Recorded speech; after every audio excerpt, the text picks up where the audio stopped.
Yan. Hi guys, so today's video guys, andito tayo sa aking farm sa Philippines.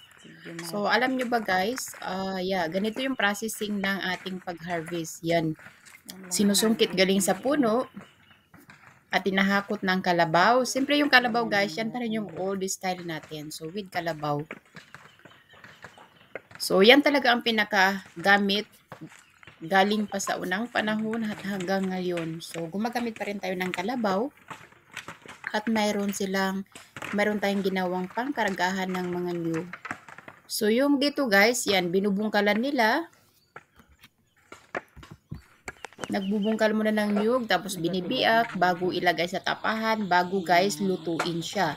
Pag luto na siya guys, brown na siya, yung niyog, bago na siya ihiwalay sa laman at sa bao. So, yung bao guys, pwedeng gawing uling. At ang uling guys ay pwedeng ibenta at pwedeng gamitin pang sarili na pangluto. Katulad 'di ba may mga gasol tayo. Yung unang panahon guys, yan ang ginagawa. At hanggang ngayon, ganyan pa rin ang ginagawa namin guys, yung inuuling at pangluto sa personal use sa ating bahay.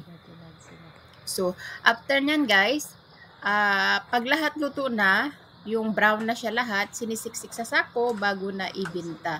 So before nun guys, siyempre titilarin mo na, ipaghihiwalay ang shells ng niyog at saka ng laman. So yan, ganyan yung processing siya guys. So matrabaho talaga as a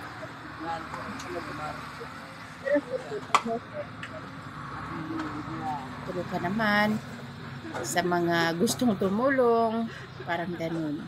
So, tingnan mo ito, ang sisipag nila. Yung mga bata natin. So, guys, I hope may natutunan ka. Provincial life is the best. So, madali lang naman mabuhay sa probinsya pag masipag ka. Lagyan namin pahulog dito sa saras ng ganda na para hindi siya basa.